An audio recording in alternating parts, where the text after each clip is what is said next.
n'an bɔra musée filanan bɛ yen o ye kuranɛ yɛrɛ alquranul karim kuranɛ kabiri ala kɛra tile a jiginna cogo di k'a ko améliorer fo kana se an bɛ don min na komi bi o fana musée bɛ yen an bɛ t'o lajɛ bon o fila de b'an bolo sɔgɔmada in na dɔw tun bɛ yan salamu aleykum warahmatulah balimatu baara isdik inshallah an y'a fɔ aw ye an n'an ka karamɔgɔmuso bɛ ɲɔgɔn fɛ balimatu mariam kulubali aw ka ko bɛ tile fo bi u bɛ to kibaruyaw fana jira ka film jouer ka jira an na a bɛ dɔ fara mɔgɔ ka dɔnniya kan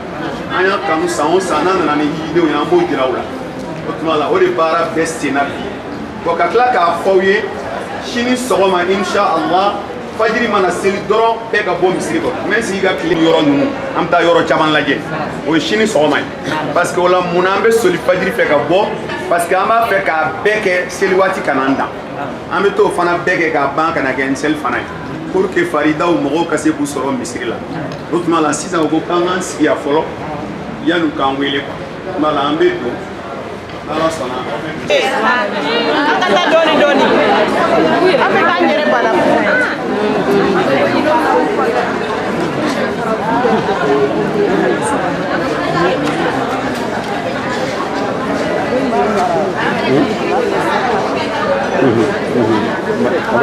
a kan ka bɛn baara ban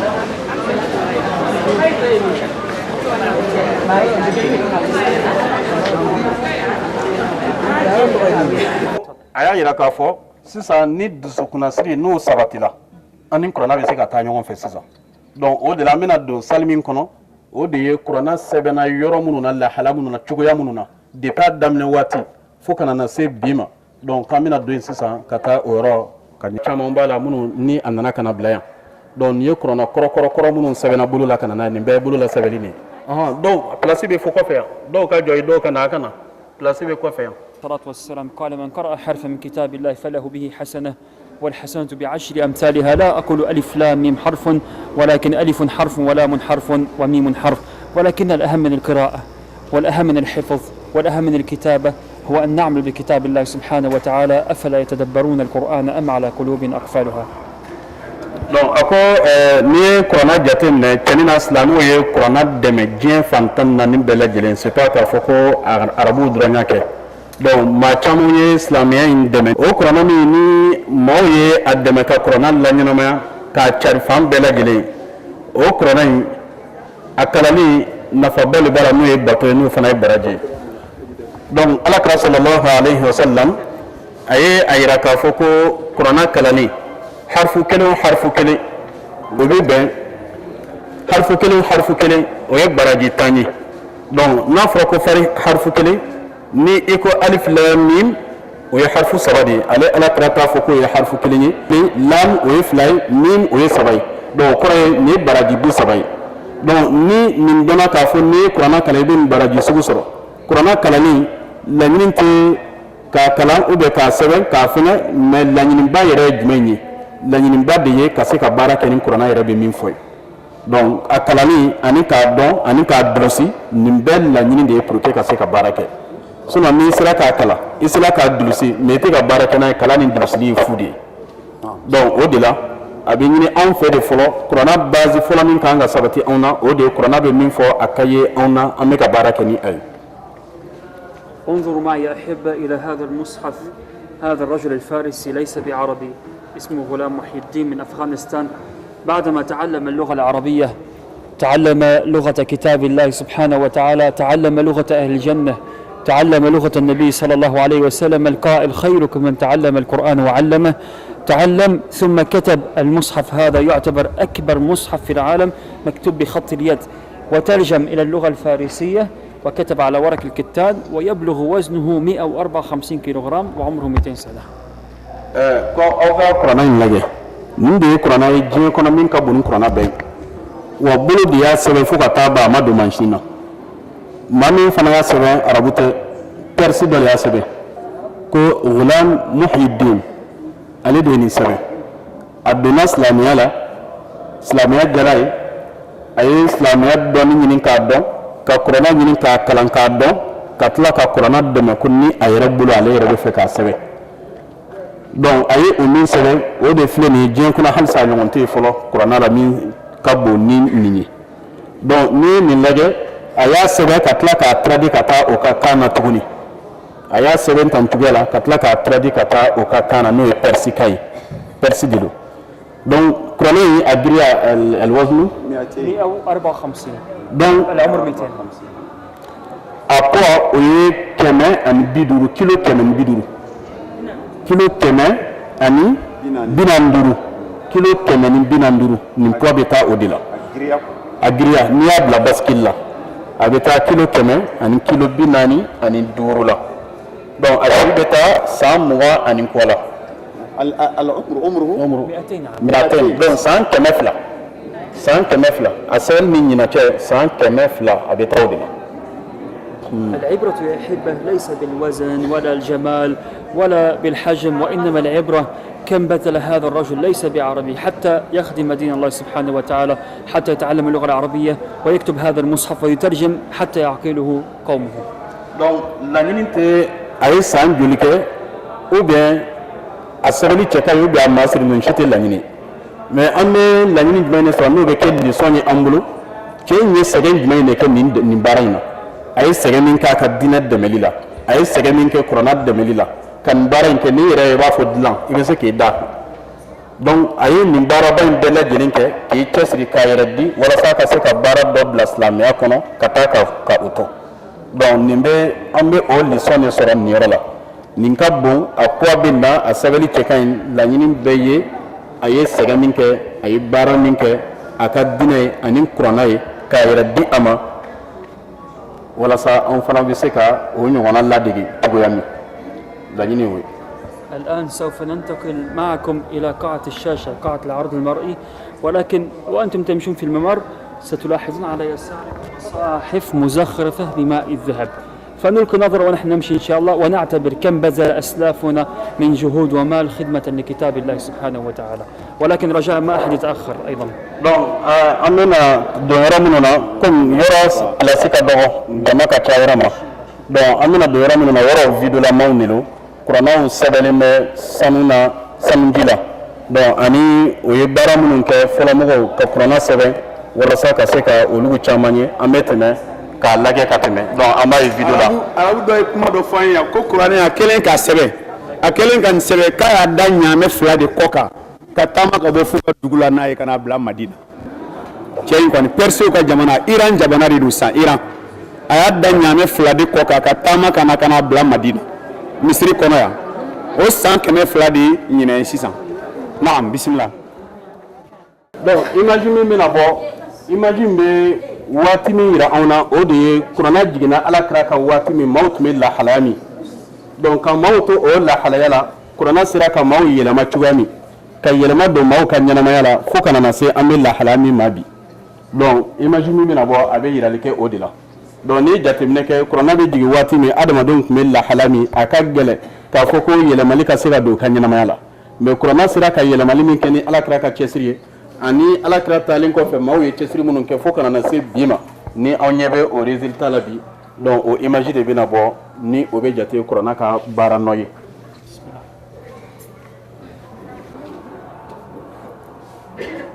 donc o kɔrɔ bɛnkan de tun bɛ yen ka bɛn ɲɔgɔn kan ka ɲɔgɔn ka fɛn minɛ donc ni mana se min na o bɛ o ta minɛ o de tun bɛ yen a bɛ i n'a fɔ baganɲa baaraw dugu dɔ bɛ wuli ka taa bin dugu dɔ kan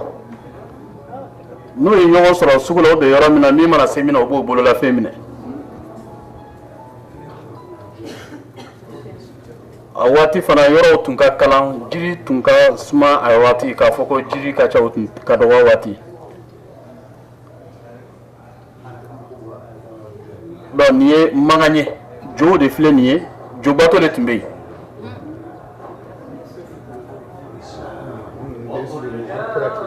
donc nin ye alakira nalen ye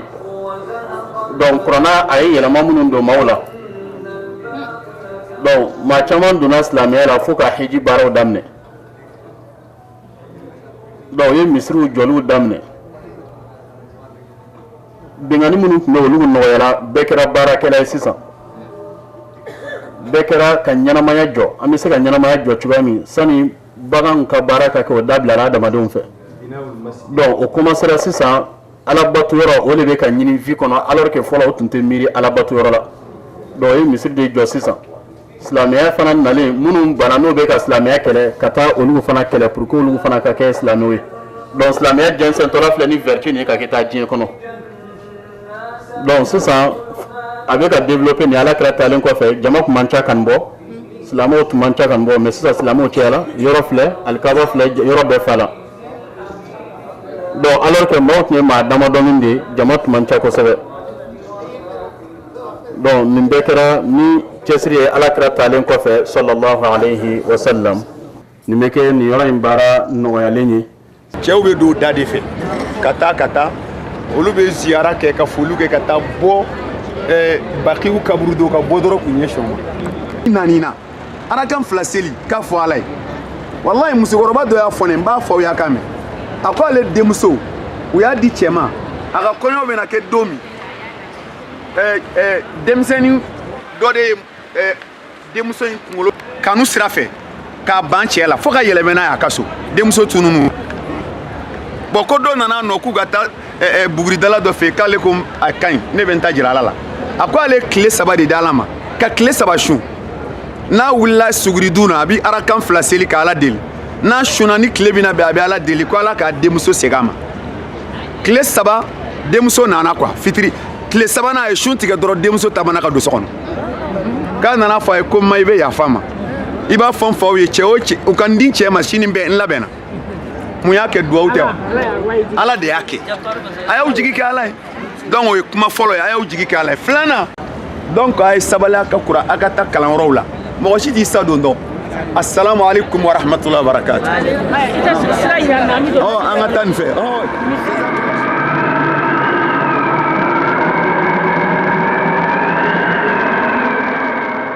kabini an bɔra Bamako ka se Madina yan n ye wasa sɔrɔ n ye ɲagali sɔrɔ n ye hɛrɛ sɔrɔ n ma kɔngɔ nɔgɔ Hamemadu denw kɔlɔsi komi u b'i fa kɔlɔsi cogo min i ye n bonya komi i y'i fa bonya cogo min foyi ma to i ma min to n kɛ ɲɛ foyi mɔgɔ ka kan ka fɛn o fɛn kɛ i fa ye i y'a fɔ a bɛ kɛ ɲɛ n b'u fɔ n b'i wale ɲuman dɔn n bɛ dugawu k'u ye ala k'u ɲɔgɔn duwaden d'u ma ala ka sini kɛnɛya d'i ma ka barika don i ka kow la ka barika don i ka nafolow la ka barika don i ka musow ni u denw na ani i mɔkɛw i y'u bolo don fɛn o fɛn na n bɛ ala deli ala ka barika don ala sali ala mahamadu wa duwan sidanga wali jawara an sababu no kurtiri nan tollu alla ka ke o da jura bo kembiran to ko ga alla ka ke jura ona man yana kito nan do jangan bo ke shuaibu ali ko non bi mu ali gurpum lem ku benu ga dutu aga de rici alhamdulillah wala tigana agar ku benu tu kharangano ku ga gali iga wala shoron kane igala du khoto iga shiki da dingron ci koy iga dingron benu koy Allah fahamu shirka be walli nan ta kan dingran ngalli daga na fahamu faranga o da kenju nda faranga ko nju daga baqiya onan girba galilo dengan na fahamu alhamdulillah Allah subhanahu wa ta'ala iyo wara plus gabe shi no ko madina no ko madina on girno nga ka nan daga majale nan daga na fahamu aka nan daga fudi o giru fudi nan daga baqiya bo alhamdulillah wala ci garo motor shi ngado min kere sawbe ka annati be barka da be ala fo be duwaw ka ye be afo ayade dana wasi minna an nani sanche ni no ya tamma fo surala an kan ka ta joro fen na ya be ira na kelen an kan ka sal yoro lo ya be kanye kelen dumun fana don kele ka fo dumun anya to adesara ka don dumun to de beto an be barka da alai an be barka da wiye an be duwaw ke ezan sine ala ka la tanye wali enden da ya bonya min ka asarabe ala de bolo ambe duwaw ke uya uyar kan nganiye uni ala ce ambe duwaw ku je hijin na foka tan masagi ambe do ala ka samore ta fana ala ka yiranna ala ka laban ko nyuma dama sini kan ala ka dama ala ka barga do izan sinna ala ka barga izan sinna ala ka jidi ka sini kan dama sallallahu ala muhammad wa de bola misrila sisa ambe madina de ala ka muhammad sallallahu alaihi wasallam ambolo ka misrila saka sil fana sil donc ambe ka kila fana de dunia yalama suma ninnu aw tun bɛ ka kɔnɔ de wa walima aw nana sɔrɔ yan de e an kɔni an na sɔn an ka dumuni pɛrɛn don an yɛrɛ kɔngɔ yɛrɛ de tun b'an na tiɲɛ yɛrɛ la parce que an taara ziyara dɔw la donc an bɔr'o yɔrɔ la an solila ka taa yen bon an ni kɔngɔ de nana tiɲɛ yɛrɛ la bon ni yɛrɛ ye mali dumuni yɛrɛ de ye an b'o de kan k'o dun tan. yɛrɛ mɛ mago bɛ dumuni qualité wɛrɛ la min tɛ nin fɛnɛ ba kuma dɔ. bon a bɛ komi n'a fɔ tobilikɛla ninnu yɛrɛ b'an ka choix dɔn i y'a ye a wala a bɛ komi n'a fɔ kuma dɔ an yɛrɛ bɛ min laɲini dɔrɔn an bɛna sɔrɔ o de b'an ɲɛ yan nɔ bamuso delila ka danaya bɔ i fɛ o bɛ san 3 bɔ sisan bon ale yɛrɛ seginnen yɛrɛ de ne yɛrɛ tɔ teliya ka na tiɲɛ yɛrɛ la parce que ale fana a y'a c'est à dire a ka bonya ni accueil a y'a ɲɛfɔ ne yɛrɛ ɲɛna tiɲɛ yɛrɛ la o yɛrɛ ne tɔ la teliya an tun naliko tun bɛ n kɔnɔ mais o ye n tɔ la teliya. On a fait le voyage dans de très bonnes conditions. On est arrivé sans aucun incident et tout se passe très bien. En tout cas, de notre arrivée jusqu'à l'heure où nous sommes, il n'y a vraiment pas eu de problème et tout se passe bien. Le souhait de tout un chacun et de tout un pèlerin, nous autres pèlerins en tout cas, honnêtement, on est satisfaits. لبيك لا شريك لك لبيك إن الحمد والنعمة لك والملك لا شريك لك. جبل أحد نبيته أنا جوجي إستوار نفيبي قصة ما يرى أرين القرآن ها نفيبي قصة ما يرى أرين حديث سيدنا صلى الله عليه وسلم أحد أرين القرآن نفيبي بنقال هذا جهاد ولن قال صلى الله عليه وسلم مكة أو لا مكة أو ونو ne Allah waɗi o heeɓi duuɓi 4 deɓe Allah waɗi mo annabajo nelimo fewde e windere nde fof Allah wi ma arsalnaka illa rahmatan lil alamin Allah neli nelaɗo ko fewde bani adama en fof jinne e bani adama annabaɓe yewtuɓe feƴƴuɓe ɓen ɗon neleteno tan ko e leñol muɗum ko nelaɗo sallllahu alayhi wa sallam nela ko kaffatan linnas kala tagore nde bani adama muɗum jinne muɗum joni noon nde o nela makka nde o waɗi toon duuɓi 11 ma duuɓi 13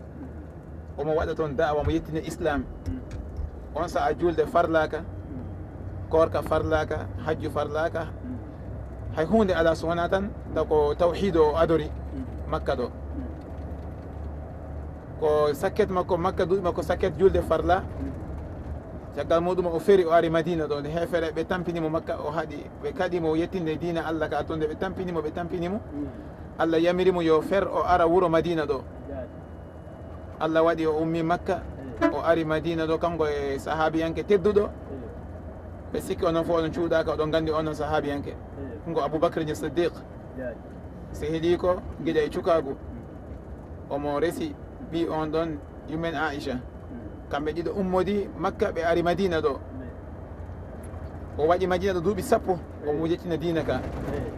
ko caggal muɗum hanti arkanuji islam ko heddi ko nande julde en jakka en korka en hajju woni ko farla joni noon nde o ari madina ɗo nde ine woodi nokkuji kewɗi ɗo o yetti ine woodi nokkuji hewɗi ɗo o haali ɓuure muɗum omo haali nokkuji kewɗi kadi so neɗɗo ari hen ewa ko foti wadde hen banggal dewe allah baraji ko woni hen kadi o haali inchallah ko raɓɓide haala joni jeehaten nokku biyeteɗo Uhud hayre Uhud islam jihadi ko heewi waɗe islam haare hakkude julɓe heferaɓe eɗen gandi haare premier adine wadde banggal islam ko gaswat badri wiyete walde badri waɗi ko sanga nelaɗo feri ari madina ɗo hitande ɗimmere nden ɗon haare waɗi hakkunde madina e wuuro wiyetengo badre ko kiloji 100 fawɗi seeɗa nelaɗo sallllahu alayhi wa sallam o nani wonde heferaɓe yanoɓe somoyade marchandise mumen cham leydi cham eɓen arta ummade cham eɓe ara makka on saha julɓe ne loƴi ɓe ala sembe joni nelaɗo andi noon so tawi o wawi hebde jawdi ko heferaɓe ɓe jeehi somoyade ko ine lo'na doole heferaɓe nden noon julɓe ne mbawi haɓade heferaɓe poola ɗum en allah waɗi nelaɗo sa sallam o mi kanko e konu makko e sahabaɓe makko ɓe jeehi ɓe paali heferaɓe ɓe jiɗɗi nangude kaake mabɓe kono allah waɗi heferaɓe jawti jeehi makka ko adi nelaɗo yettodo ko o nelaɗo yaharano haare jaati kono allah hoddiri o haare waɗi hen nde won gaswatu badre allah waɗi heferaɓe julɓe nangodiri allah hokki poolgo julɓe dow heferaɓe eyyi caggal muɗum nde allah waɗi julɓe pooli heferaɓe mbari heferaɓe ndahi woɓɓe maɓɓe e nden hitande nde yawti julɓe garti madina ɗo ine belti allah hokki ɗumen doole dow heferaɓe janngo qur'ana fof sa janggi suratu ali imran ma janggi suratul anfal qissaji mum ɗon toon berta ha laaɓi alhamdulillah wa sallallahu ala rasulillah ambe ala tanu ka kisi nema chama ke ala kira muhammad alayhi salam udu kulu akibaru nara qur'ana kono iba soro suratu ali imran kono ni mogom tarase a nimero kemeni bidurun sabana ibe udu kulu ka kibaru ya soro kono ka konye akisaw be mais abe ayam na allah subhanahu wa ta'ala ba fo إذ تصعدون ولا تلوون على أحد والرسول يدعوكم في أخراكم فأثابكم غما بغم لكي لا تحزنوا على ما فاتكم ولا ما أصابكم والله خبير بما تعملون ni ayan nimero kemen bidurun sabanan abe kuma uhudu ka kibadaka sabula ayan me kuma la kulu fitinin fle nuka ma ko jabalu rumatu ako tumamna aw sahaba ko mega jigi mogo bidurum kuma sanfe mogo binani bolaka jigi ka bo sanfe ka jigi o de istus'iduna abega jigi ngabo kulu sanfe wala talwuna ala ahadin ataka songa onye shinga ta mogo shima waso ala kirabu ko wole aina ne de ala ka chide ne de ala ka chide aina ne de chide chendo ngalonte ala donc ola o bayira ka foko ni aya ni mun flani suratu ali imran kono numero kemen bidrun saba o be uhudu kuluka ki wada fo nala ka je ni aya in kase alaba ma be kuma kisa en kata balaba be aya joli ma ustaz a be damne romina ni jatimna ko ma klakla lendo no suran kono na sabla suran na aya damne page misali ala page bi woro ani page woro na ay dota o kono la ka fo kala kata page bi woro ani inshekina ay do feneta ola sabla ola iba ya ka fo ko o ya kuma jense kala kala fatura ka fagara uhudu kelege orola donc o kala do allah subhanahu wa ta'ala ay ando fene jigi tuguni o page ka mne flega page fene fo tuguni a kumara kan ola tuguni iba presque jatimna le abakom page saba suratu ali imran kono la afmara uhudu ka kiwari akawon sa jo pay sa lo be arranger jolle ma payi saba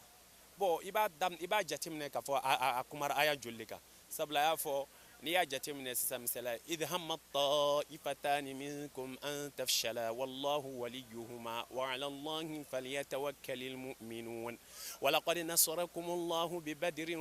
wa antum adillatun fattaqullaha la'allakum tashkurun إذ تقول للمؤمنين ألن يكفيكم أن يمدكم ربكم ب3,000 من الملائكة منزلين بلى إن تصبروا وتتقوا ويأتوكم من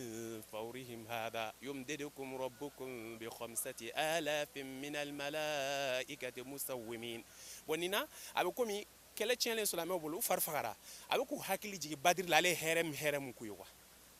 wo maintenant abaka nintola kase yoro la ka danga kala ta tuni ka foko ko wama muhammadun illa rasulun qad khalat min qablihi ar-rusul afa imma ta'aw qutilan qalabtum ala a'qabikum wa man yanqalib ala aqibayhi falan yadurra allaha shay'a wa sayajzi allahu ash-shakirin وما كان لنفس أن تموت إلا بإذن الله كتابا مؤجلا ومن يرد ثواب الدنيا نؤته منها ومن يرد ثواب الآخرة نؤته منها وسنجزي الشاكرين وكأي من نبي قاتل معه ربيون كثير فما وهنوا لما أصابهم في سبيل الله وما ضعفوا وما استكانوا والله يحب الصابرين. بسم الله الرحمن الرحيم الحمد لله والصلاة والسلام على رسول الله وعلى آله وصحبه ومن والاه. يليني أحد واي أحد كجنين عن نقبل بكني كني الله فارل لي مدينة صلى الله عليه وسلم أسينا سكندي فارن الإسلام كافرونو إلى مني رأي إسلامينو كنا نيكون بقين وجنة سريعي كافرين وجنة سكي سري أراني فارن جبوجو صلى الله عليه وسلم كتر كنينة أحدو ar ujine ki serenga domi abdullah ibn ubay ibn salul akenda akatna kafnu nyogol murahe gununga akatna ku nyogol sagandi kemblenga na ko nantina maade gidukali ujine sere do ujun sikisere gajangedi kamo sikisere akatna ken sagandi baka ujine serenga kendi kamo nyo seran to la farim batenga sallallahu alaihi wasallam kenga nya farin do islaminu li nali kemblenga kafnu ngamndi yele fare sallallahu alaihi wasallam agari akenda ishahabanu ngadi mogon surondi besu tawuran kita kafirun kayan karanga adani janka kafirun nga ila jaman tagandi hilwai sigumu kumembe gand Khalid bin Walid akinya ni kafirun gadangano akinya tembangenga akendo kamo sikisere akendo gadangano nyugono kamo hili gadaye sigume aro kunyi muku halle kempalle ada fare sallallahu alaihi wasallam kada islam nun tagandi na tangalga yugo na kengara gille men kama wati kenanga jabal ruma kenya go kala ke sasa atikuna kama yanka kemblenga minyi me hare ngari katagai kempalle ado islam nu kunda gajangen jopa runga gajangen lingo islam nunga yonka birambe gajangen lingiya ikatina kafirun qoso kenya sabun kafirun nguru birambe islam nunga yanka kama na laga nabren ka huma me ko mina giden kama kunti wa yankana iqlisenti kama yanka ma alla farin parengal sallallahu alaihi wasallam atom ma yanka ma imme haren ngana kama yanka yonka imadunga duankan edigan kannenga iyanka iga yanka kendani Khalid bin Walid kado gadangano kama ko lisigume ado kunga halle ado kunya ngururi na liyanki kama gadanga muslaminum maga kembele katna hogabe karidi faran sahabanu ku iqabranu nya hay godu kunya ziyara besu ko mantenna ingannes khalas ndina do nyanyangi dangani nan taqasi na ko an hidnani kiyai an ana hume menya Allah dangani nan kan yinan kane wassalamu alaikum wa rahmatullah ma wasaba unane se keneka nafigi nyemo min pme silame u chefe yaro nafigi do pme silame u chefe unu ka nyemo Abdullah ibn Ubay ibn Salul al-Khazraji asigrani ma keme sabai silame totora ma keme olovla uma sira uma ira kele murutigu tamatigu ala kala olu jo uhudu kulu jugorolala kala flilaw ma biduru ayolu yele kulu fichini do sanfe o kulu fichini nyeshimbe uhudu kuluma afama ko jabalur rumat kala bono ka kulu bo ala kala kuma sallallahu alaihi wasallam kala bono aw ka joya an seru law an sera kafiri nunu naw u sera naw akana jin an nan seru la kawnyu gede ku gen aw kana jin fone ala kira min ko ka joya sallallahu alaihi wasallam fone de ga segi kana njow kerefe ay jin kafiri nunu fana mana se anna annan bulla aw kana jin fone de ga segi kana fawye ay jin yaro ni nguma jeyaro parce que ukun jome yoro mina point stratégique do quoi parce que non lu jome ni kafiru ka kelege dombe ka do lu bu ramasser ni kalay olu bi se ka kele yere banka sora lu masé murutigu yere ko kele damne la ni nu kubena ni kafiru kubena kala bona bu ramasser kubena chugo ça ne va pas yema mo chama faawla Khalid ibn Walid o de kunye kele nyemo ya ayaye ko ni manno ako maganka uma kafiru aga warna ka sanu aya befli aya ka minen befli ambe boli quoi me bolli tede me bol nawi mbado nambol la kalatiku be jingi parce que no luma jinga ante fo nyesoro no jingina ay war seriban ay war ni sanu seri duguma nu yo yi ube jingi nu be ko chet mami ame hele ka sanfela mine kele chenu bol Khalid ibn Walid ni plandi Khalid ibn Walid aka nyena maya kun follow kera aka nyena maya kun follow kera kafiriyala aka nyena maya nana lava islamiyala mais alama kele donia na miria di mama ina fo Khalid nale a shi bekono amade liga ke kele nyemo ko sekera la make ko make kele shila a kafir lama na islamiyala ma victoire sur victoire bon keli kalatiku bu kala boka bu Khalid ya ça ne va pas bolla yi waru seri munu be sanfé u jigina parce que lu jigina muna silame munu be duguma lu girna warka ubi ka jere nunu fana jigina u ga nyemo ko ay ka kana ji an ngana jingi chogodi nunu fana ma daminewa u jigina u be jigina ma biduru u jigina mo gom tura iteme mo tan fla ou bien mo tan saba be jigina Khalid doron ay signal make ku ga yele u yele la mo munu be kuluka yo lu faga folo kasoro ku joni kala ubi ka silame u bo mardi a balaw boyena ko ju ni kele indi la ala kira ten perena ka ɲin fila kari a kɛlɛ jugara kojugu ka silamɛ maa 70 faga o silamɛ maa 70 min fagara olu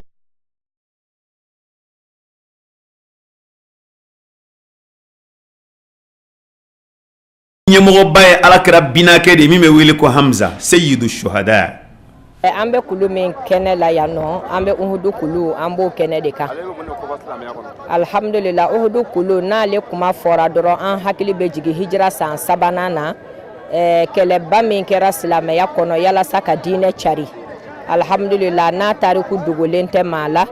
kɛlɛ dabɔ diyara silamɛw la nka kɛlɛ bɛ laban yɔrɔ min Allahu subhanahu wa ta'ala a y'a ka se yira silamɛw la an b'a fɔ n ko kɛlɛ laban yanfan a goyara silamɛw la ka d'a kan alakira sallallahu alaihi wasallam a ka sahababa cɛ 70 olu tora kɛlɛ la Hamza sen b'a la o dun fɛnɛ sababuya ma sɔrɔ dɔwɛrɛ fɛ alakira ye kɛlɛ organiser ka ladilikan min d'u ma sallallahu alaihi wasallam k'a fɔ u sera wo u ma se wo u kana bɔ Jabalu Rumatu sanfɛ u ka to kulu kunna sahabaw ye onho laminɛ mɛ kɛlɛ nana se yɔrɔ dɔ ma u ye kira kumakan u y'o sɔsɔ ala fɛnɛ y'a ka se yira hadamaden na k'a yira k'a fɔ kumakan sɔsɔ kɔlɔlɔw b'a la nin ye a dɔ ye donc an bɛ Uhudu kulu an b'o kɛnɛ de kan yan o wele kan jumɛn bolo nin waati na silamɛw ka se ka na baara kɛ ka sɔrɔ ma bɔgɔ foyi cɛ ka taa alhamdulillah sisan nin cogoya kɔni na wele kan bɛ ne bolo k'a lase silamɛw ma o de ye komi Uhudu kɛlɛ kɛra fɛn ye min lakodɔnna silamɛya kɔnɔ bɛɛ bɛ a kibaruya mɛn hadisa dɔw yɛrɛ bɛ u bɛ ɲɛfɔli k'an ye n'i ye nin baara ɲuman kɛ i bɛ Uhudu kulu ɲɔgɔnna hakɛ 1 baraji sɔrɔ wali hakɛ 2 o hukumu kɔnɔna la mɔgɔw kana yɔrɔ ye k'a dɔn o cɛ ka ɲɛ o ne k'a fɔ k'a bɔgɔ ta k'i bɛ taa bɔgɔ barika ɲini ko k'a kɛ ka fɛn dɔ kɛ kun tɛ bɔgɔ tali la sabi ni bɔgɔ bɛ nafa kɛ sahaba cɛba 70 tora yan donc an b'a fɔ ta kun tɛ bɔgɔ la wo don wo tɛ wo bɔgɔ yɛrɛ ta k'i bɛ bɔgɔ barika ɲini k'i b'a kɛ ka fɛn wɛrɛ kɛ a bɛ don filani kafoya kɔnɔ kuma tɛ yan yɔrɔ ɲɔgɔnna minnu ni kasara ye silamɛw sɔrɔ o kuma alhamdulillah ladilikan kɔni bɔgɔ tɛ ta gabakurun tɛ ta seli yɔrɔ tɛ duwawu ɲini yɔrɔ tɛ barika ɲini yɔrɔ fan si tɛ an bɛ na koba min kɛra silamɛya kɔnɔ an ɲɛ k'a yɔrɔ seereya a ka limaniya di an ma alhamdulillah o yɔrɔ la alhamdulillah na bɛ ta wala di dana vaji hijallemu wa kene Uhudu giden karanga ire Uhudu gide kenni dingera be hijallemu nganari hijinga iganari Madina wan dingara ke ziyara na libugu dingara nuku rimana peti nanti terene tuna linganda wala visit na linganda la dingara nuku ni angar ni nuku nali tasi nuku ya na tuna tislama oke adang ti kote yona adang dikile yona ma ke nuku kaya nuku ya bireka ma o yakin gide be kara wat ni kenda Jabal Rumat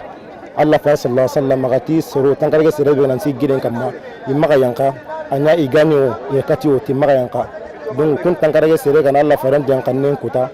isu yang kama so tamido hilome ken gajange ga bira be kama ken bira kam ratin Jabal Uhud wa ken no qaysasa kana wabesu kuyini assalamu alaikum dana voyage mo ye fen kan ni femiti bo angono fiu kana nanye ni yoro togoma bayna kana nanye ni yoro barkama bayna angana kana nyeda udukuluka a jaranye ni sodia dano antadam se ka focus degre mina ambe fulde ke dana voyage mo ye be bara mina alisa alaka tinsin ubulu alaka barka do ala alaka barka do ala alaka barka do ala ci bañu may kanu ko so kisin ne mabay ni sodia le fokatama ni nisɔndiyalen ba don yani n ka kulu ye fɔlɔ Hamza an y'o kaburu jura mɔgɔ minnu fana tola kɛlɛ in na a nɔfɛ an y'o jurali kɛ ka sɔrɔ ka na Dakabana kulu in ye a kun mɔgɔ tun b'a ye image la zirilama de tun bɛ mɔgɔ ɲɛkɔrɔ mais ala ni danaya voyage sababu la ala bi mɔgɔ yɛrɛ y'a ye k'i sen d'a kan an bɛ barika da ala ye setigi masa hinɛ masa ka barika da ye a sababu ɲuman bɔra min na n'o ye danaya voyage ye ka barika da olu ye ala k'u bolo mɛn u ka baara la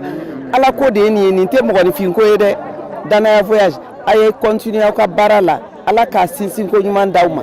ci b'a kanu kosɔn salamu wa salim ne bɛ dakuru ɲɛ kelen da o kan min y'an sɔrɔ an sɛbɛkɔrɔ nisɔndiya o de ye ko danaya voyage mɔgɔw bɛ fɛn bɛɛ lajɛlen walawala k'a fɛsɛfɛsɛ u ka hijidenw ye bɛɛ bɛ se k'a faamuya cogo min a bɛ fɔ kan bɛɛ lajɛlen na o nisɔndiya o ye an fa an bɛ danaya voyage jɛkulu maa bɛɛ lajɛlen fo ala k'u sankɔrɔta an bɛ an baarakɛɲɔgɔn bɛɛ lajɛlen fo minnu tora an kɔ ye minnu bɛ an b'u bɛɛ lajɛlen fo maa maa bɛ baara kɛ kunnafonidi hukumu kɔnɔna na a kɛra fan fan fan an b'u bɛɛ lajɛlen fo k'a ɲini u fɛ n'u kɔni bɛ fɛ ka eji kɛ damu na u ka wuli ka Danaya Voyage sɛgɛrɛ. n bɛ foli lase k'a sababu kɛ mun ye ORTM Mali ka télévision soba u ni Danaya Voyage bolo bɛ ɲɔgɔn bolo u ni Danaya Voyage convention de b'u ni ɲɔgɔn cɛ bolodon ɲɔgɔn bolo baara la n bɛ dugawu don kɛ Ala k'u bolo mɛn ɲɔgɔn bolo furu tutu ka ni ɲɔgɔn nama ni bonya min b'u ni ɲɔgɔn cɛ Ala ka dɔ fara u kan. Nisɔndiya min bɛ na Idu Leza fɛ wa ne ɲɛ deli Ala yɛrɛ kira ka jama kan o ye ne nisɔndiya fɛn bɛɛ ye ne bɛ dugawu kɛ Ala ka lahara nɔgɔya u ye Ala kana anw yɛrɛ ka sɛgɛn kɛ gansan ye Ala jɛna jɔn minnu ma Ala ma fara n'u jɔn kan Ala ka hɛrɛ kɛ aw yɛrɛ ye ci b'a barika kosɛbɛ sɔla Ala ma. Danaya Voyage nam birabam ejo emi pano be eji be poni emi eji keje be eji emi yegele Danaya Voyage ejo birabam ejo kilema ako ama won asan be ma am bara. Salam alaikum, je m'appelle Janou Mohamed Désir. Je suis un pèlerin de Danaya Voyage. On est à l'hôtel. L'hôtel c'est proche de la mosquée. On mange bien. Ils nous demandent est-ce que vous avez faim, des trucs comme ça. Et ils nous donnent de l'eau quand on a soif parce qu'ici il fait chaud. Vraiment, je vous recommande d'emprunter Danaya Voyage. Ils donnent la salade aux vieilles personnes, aux vieux. Et pour pas qu'on se fatigue, ils nous ramènent en bus. Vraiment, il y a même un médecin pour si on est malade. Vraiment, surtout, il y a aussi le caméraman, il est vraiment gentil. Ismaël aussi, il est gentil. Vraiment, il n'y a pas de Djoumou Kafari dedans. Vraiment, même dans l'avion, il nous parle, il nous dit ça va, qu'est-ce qu'il y a. Il vient faire des visites tous les jours et il demande est-ce que ça va bien. Il y a même un médecin. Il y a tout. Wallahi billahi, je vous le recommande. إذا ملكت الله فارم مع صلى الله عليه وسلم كوتا يقول إذا جماعة قليلي قبل أن كان أنكون لكت الله فارم صلى الله عليه وسلم إتي الله فارم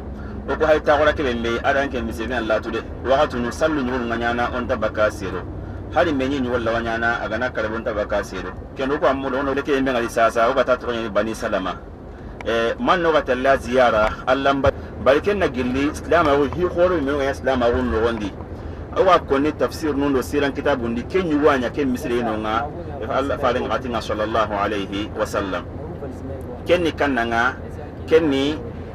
fare agari Madina anyi salli ni kati misri bega anyi salli ni kati Baitul Maqdis ni Jerusalem misri aga Palestine nyenka masasa Israel ga kamana Kenya gaja fare ngari ada qasu tamilon nyeru anya Madina yele qasu tamilon nyeru asali ni kati minai kati Baitul Maqdis kinga ni Jerusalem misriki Baitul Maqdis yon khanya ga lingi fare nangani sallallahu alayhi wa sallam waqtu su ina nsaga sallino ko nabillahi Ibrahim ga sallil mogombe kinga ni akisme nabillahi Ibrahim sallil mogonyi anyi sallil kati al-Kaaba nyai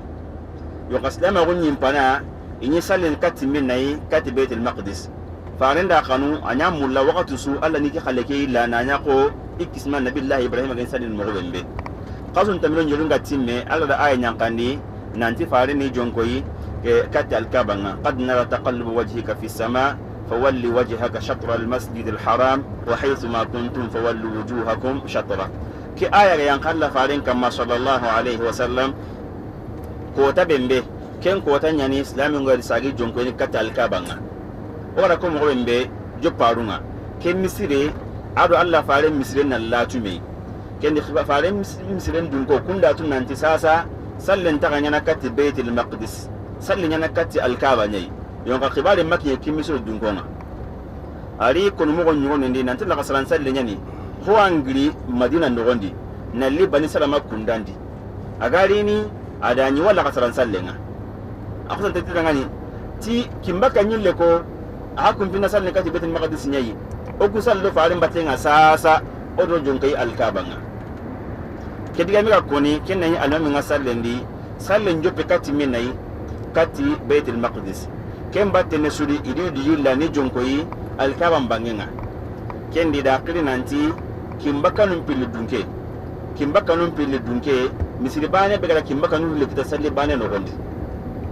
ken asiga kri nanti qiblatayn araben kan yawren kan nga kimbaka num pili misire kimbaka num pili misire likam mo ha ga ke mo wadi aya nga yang kana madina kon kanda tunan sasa yin kono jonko alkaba nyai yo kan nuke futi en sabu danga kun ta sedo yo kuna sadin jopa ni jonko yi kembrenga baitul maqdis kem palla na kibali ngari kidanga nanti o kusadlu Allah faare mbatenga sallallahu alaihi wasallam ari jonko yi kembrenga alkaba bangenga yikum makatuna sallan timman kem palona yare murude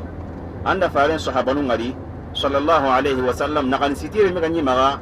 faaren nya mara kannen tigiti endi inta kendo diga muhli ragana inta haratu suru kendi battendi ida idu iya galla kunyela ni sallan timman kati alkaba mbangenga kendi kemisire ke khibale be mpa konnu kundu anga ke muku tuwano ngamu gosiri anga ke muku tafsirin kitabundi anga ngalla siran kitabundi anyi megale mamadina nan rasi ken no kuina ngari ken ni huwa ya ka pantu wa hunga aho ka pa famu yenga ke do watela no ken ngarno nga misile nyana ko misile kutun sumo ngesile gana yang kanar la no gondi Allah wal kan hudi sallini ken balani ngasena ndangani ken ni misile suwa yang lo misile suno gondi anna ka na misile ke kunyiti arkanu hilya anna ka na kunyiti arkanu hilya kani misile ke tarikhunga tibale be ko nda batina ken ni kiyai rumembe gani no ko ke togon kai ora ko nanta togon ni bani salama har sasa o kuma ga madina yare iganani akonni houndi fil ghalib na konniti bani salama kiyai balkanya atko kasenga yonka jamana ki sellanga besno ti qiblatain nyai balkanya to be mega sanke le garukui wakati misire ke sasa ko nakinyai o yankana kembre na misire ke ngari sebe gana katina ala kan li sallallahu gondi kembre nga akini misire kunyinde nyai kende misire kutun sumbana kendi wada Allah nyaga Allah no famundi wadinanga riwaya tananu nganonga humbe ko ni nanti ke qissa amenya misire tanadi riwaya tananu ngano humbe ko ni nanti ke qissa amenya misire tanadi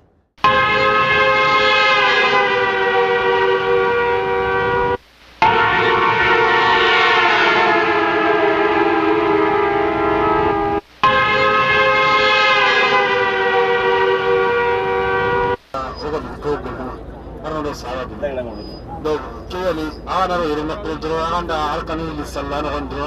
narabu kama fuki ona katna nika kuba misle kinni Allah farangati sirengana arakambane sallallahu ni ana arakanu sallallahu ni akomi angara ura brajina tukatina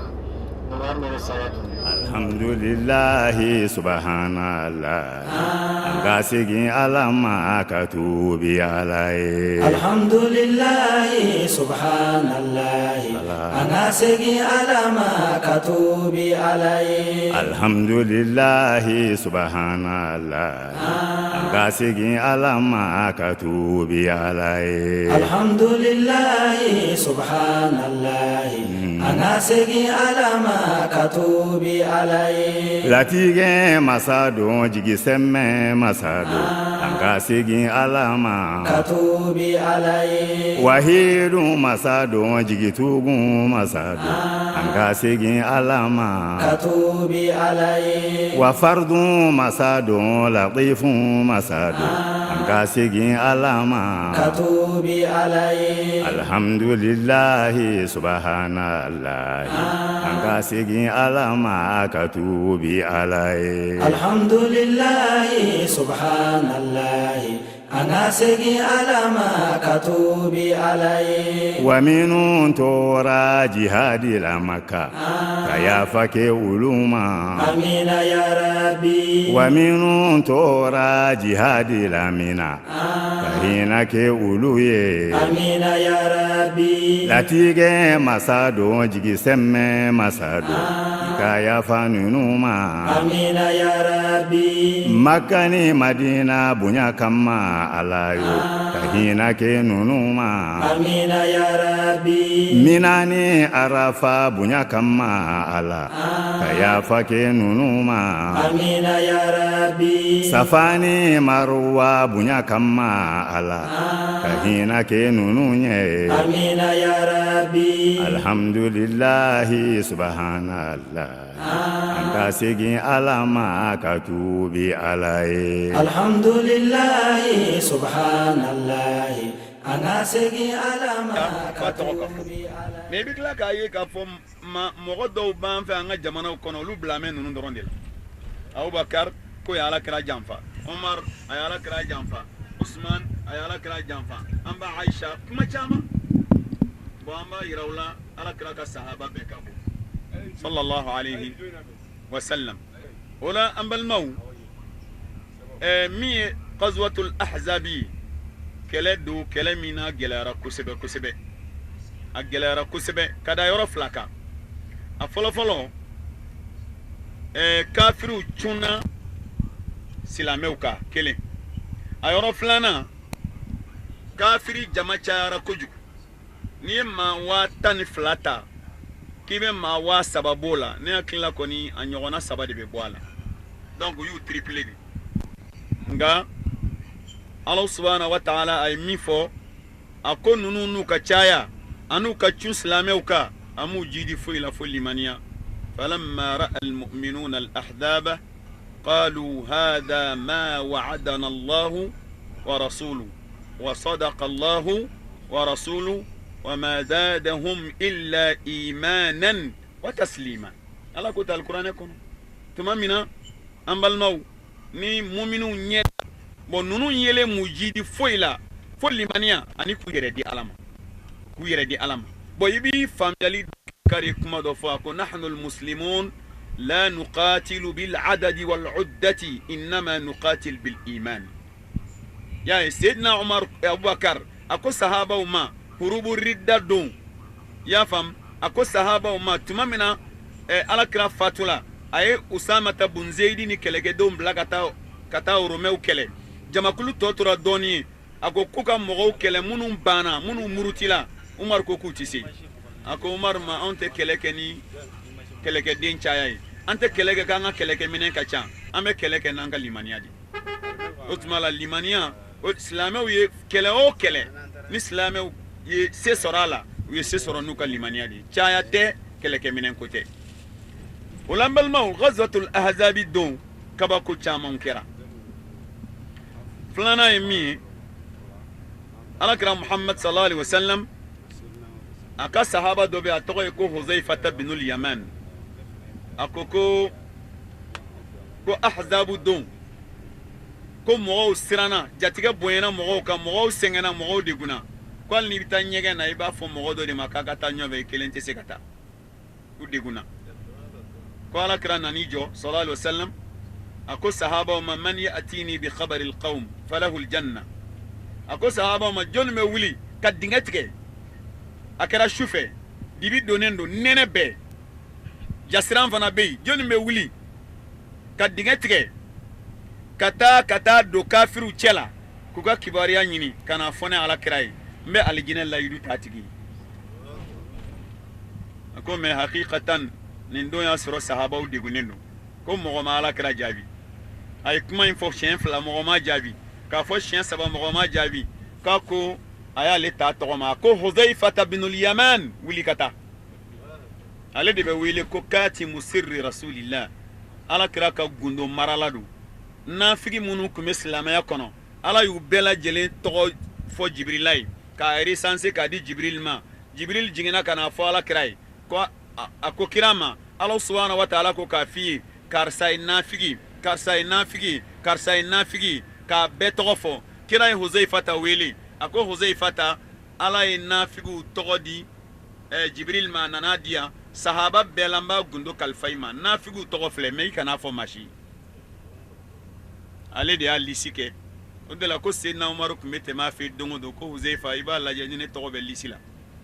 kaba fo Umar may togo tala ba fonte klonge de mo te kunye don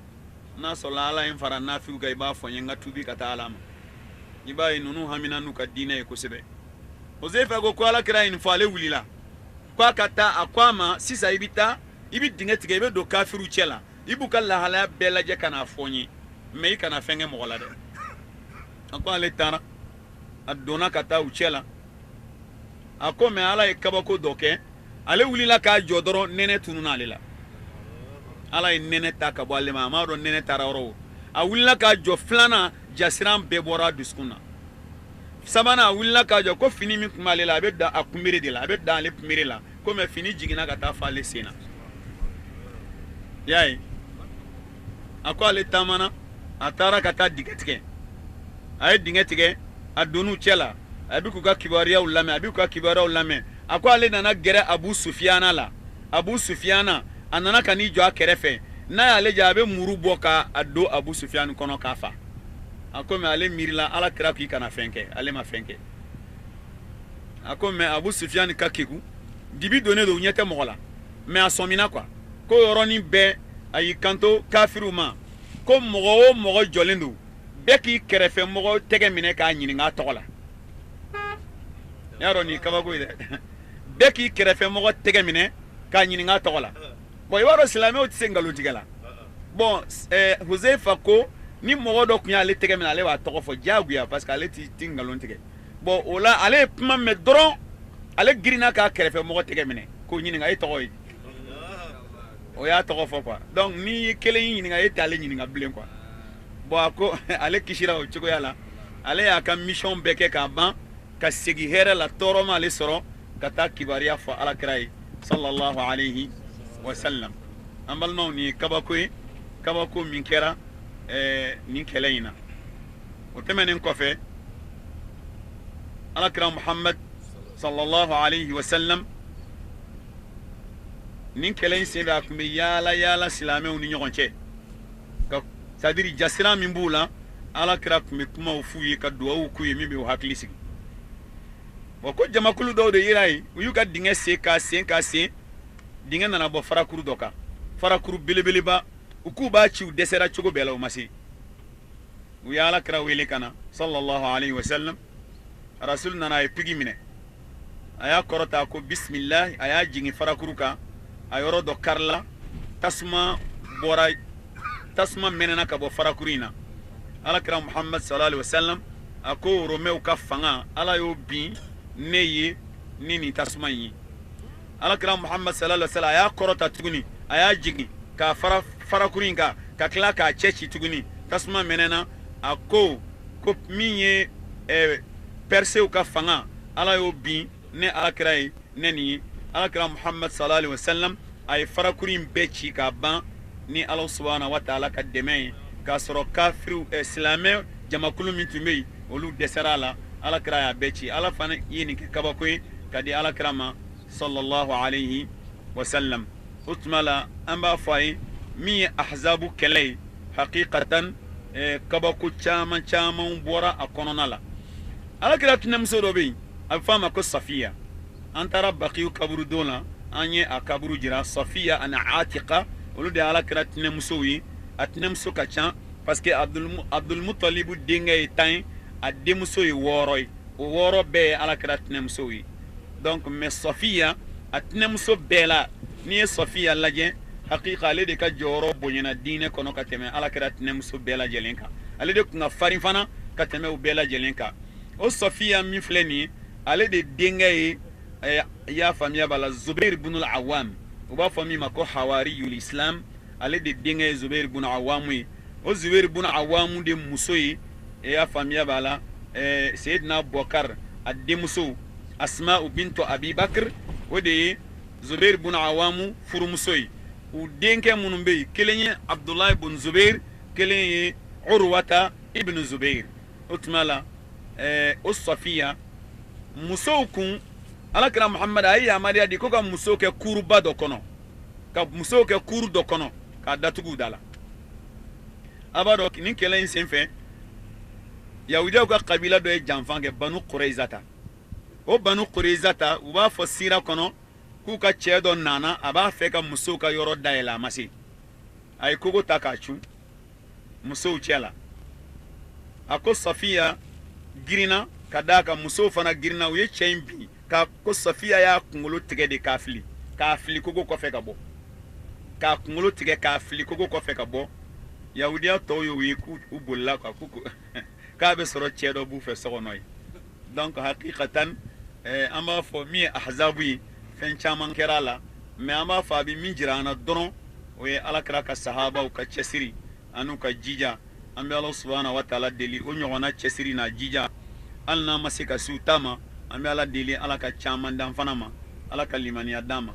bon o kɔfɛ ne hakili la docteur y'a fɔ cogo min na an kan ka na tamaro foro de la bon tamaro min a bɛɛ b'a kalama alakira ka tamaro don u b'a fɔ a ma ko ajuwa tamaro finman in de don tamaro fima dɔnnibaga dɔw ko ala ye kabako dɔ a kɛ kabako ye madinɛkaw ye i n'a fɔ a ye zamzam kɛ kabako ye magankaw fana ye ka d'a kan n'i ye zamzam jate minɛ u y'a essayer ka tiyow don a la k'a sama ka na n'a ye ka robinet kɛ madina ya a ma na quoi a ma sɔn ka na zamzam ma na fiyewu u ye fɛn bɛɛ kɛ ka machine bila a la k'a sama a ma sɔn ka na o ye ala ka ko de bon ajiwa fana magankaw fana ye ajiwa ta ka taa turu magan a ma falen ye quoi a turula diɲɛ yɔrɔ o yɔrɔ a ma falen fo madina de donc o la ala ye bɛɛ ka kabako d'i ma magankaw ka kabako ye zamzam ye madinakaw fana ka kabako ye ajiwa ye bon alakira ye min fɔ an na alakira kumana bɛɛ la ma u zamzam alakira ko ma u zamzam lima shuriba lahu i mana zamzam min ni ŋaniya min ye ko ala b'a dilan a ye zamzam ta ko ye min ye ajiwa ye alakira ye min fɔ la sallallahu alaihi wasallam a ko ajiwa ni maa min y'a den 7 dun don o don dugu jɛra ka soli yanni ka daraka dun ka den 7 dun mɔgɔ ka dabali t'i minɛ kɔrɔti t'i minɛ dabali jugu foyi t'i minɛ e kɔni lafiyala ka bɔ diɲɛ dabali bɛɛ ma o de la an bɛ waritigiw dɔn mali la minnu bɛ taa n'a conteneur ye a bɛ san bɛɛ k'u bolo don o don u bɛ den 7 dun bon alakira ye nin min fɔ nin kɔni sabatilen don ni maa min n'ala a se k'i ye k'a sɔrɔ ka taa n'a ye k'a caman ni kɔni ne b'ale dun a den o don yanni ka daraka dun ni kununna a den 7 n'i y'o dun i hakili sigi fo ka t'o dugu wɛrɛ jɛ sa maa si ka tɔɔrɔ tɛ se ka se ma bilen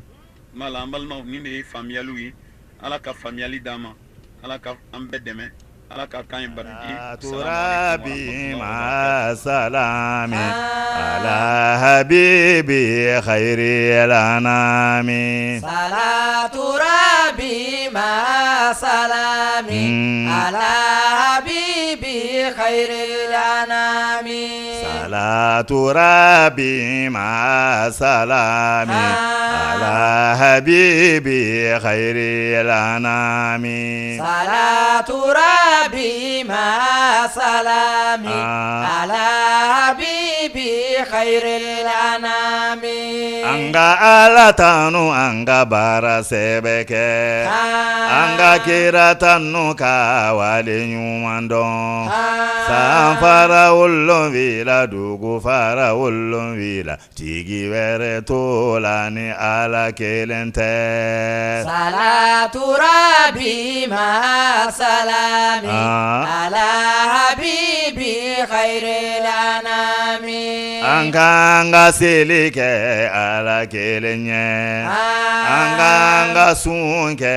ala kelenye anga hijike ala kelenye anga umra ke ala kelenye jombe sanji daumani ala kelente jombe hina auna ni ala kelente jombe anga batu mina ala kelenko jombe ya fakaunye ni ala kelente anga sili anga sun anga hina nyona tigi were tauna ala kelenko salatu rabbi ma salami ala habibi khairil anami salatu rabbi ma salami ala habibi khairil anami salatu rabbi ma salami ala habibi khairil anami salatu rabbi ma salami ala habibi khairil anami alhamdulillah dana voyage an b'a fɔ ka barikada kosɛbɛ ni hiji kɔni vraiment an ma ɲini Ala subahana wataala fɛ Ala ka nin k'a dan ye n'an ye san caman sɔrɔ ni dana voyage vraiment a bɛ diya n ye kosɛbɛ wa activités diyara n ye a bonyana ma an y'a bila yɔrɔ la a tɛmɛn'o bɛɛ kan alhamdulillah an b'a Ala fɔ ka barikada alhamdulillah tiɲɛ yɛrɛ la a kɛra an bolo taama wasalen an bɛ se ka an kunkɔrɔ tan tagama min ye an bɛ dana voyage mɔgɔ bɛɛ lajɛlen fo u ka waleya ɲuman kɛli la nin y'a siɲɛ fɔlɔ ye ne yɛrɛ ka mɔgɔ kan na dana voyage fɛ vraiment kɔni a kɛra bonya ni karama da ye ne yɛrɛ tun b'a miiri k'a fɔ k'an bɛ nin bonya ɲɔgɔn sɔrɔ agence kɔnɔ mais Ala y'a nɔgɔya an ye an y'a sɔrɔ dana voyage kɔnɔ nanti o kɔni lengu kɔtɛ wa dana voyage compagnie nɔgɔndi wa kamana yala na nɔgɔkolon koyo wa jɔn kɔni mun na kawmante nangani nanti arna amen ho bane be su kamante nanga ho gani islamia anga nenganga anna li inshallah wa do nyana su kamante na arna no ndi ban su kamante nanga ni dana voyage ko ni mashallah wani wa kamana nyala na nukun koy na nukunu patam pancho danga bana bane mashallah ke diga be ngema na ko na ngani dana voyage ko waron kenni ke wa do nyana su kamante nanga ni ngani slega kebe na lire wa do nyana su kamante nanga arna no ndi bana be su danga inshallah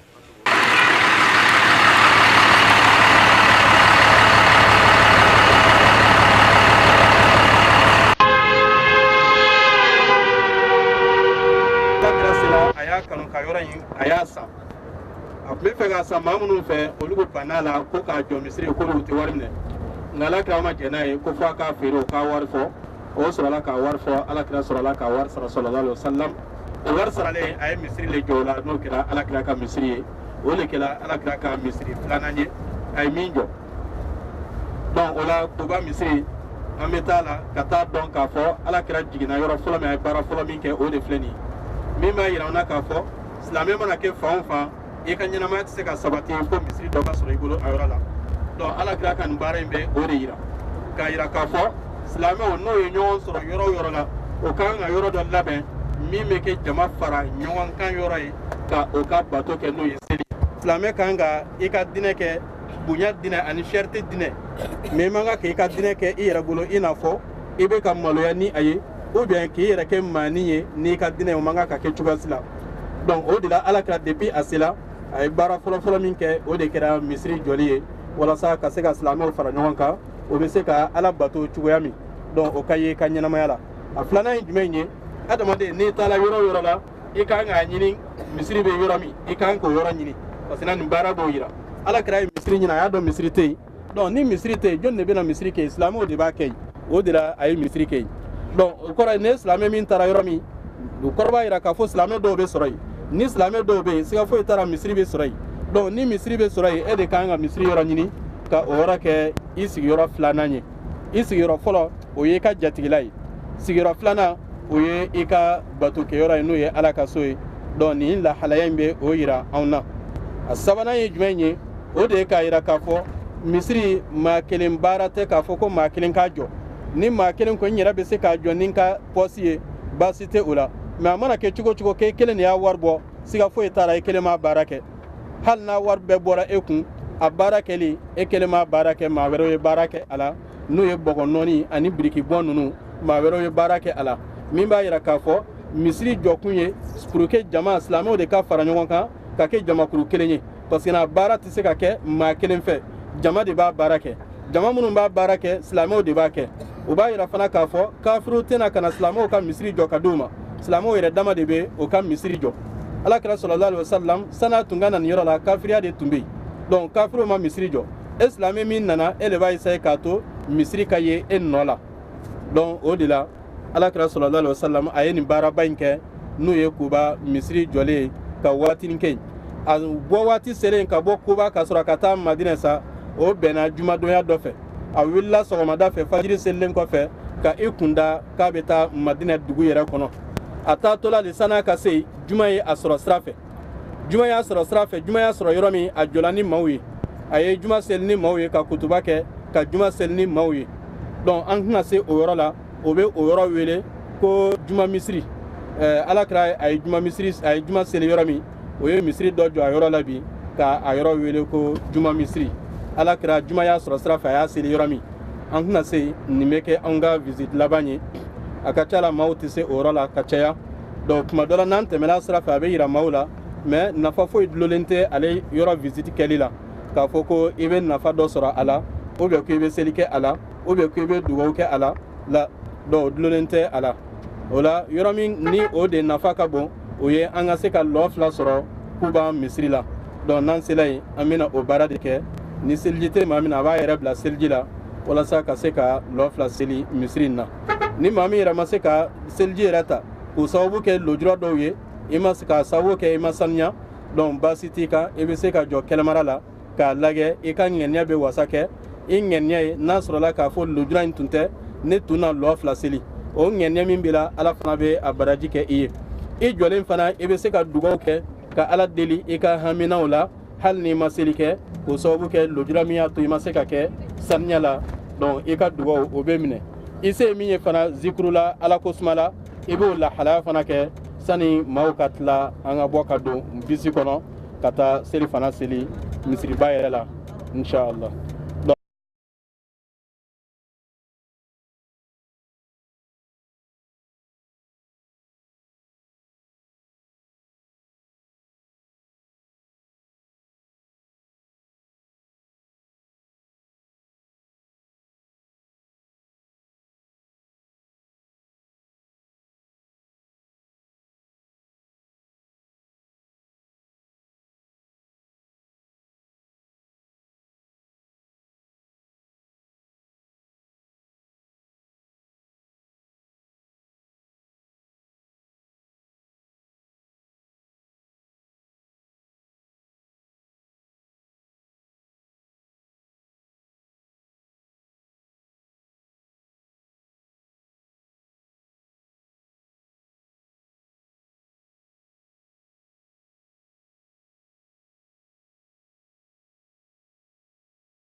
Dana voyage y'a yira kana sera k'an ni misiri ka sɔrɔ an sera maintenant an y'a sɔrɔ an ni misiri ka sɔrɔ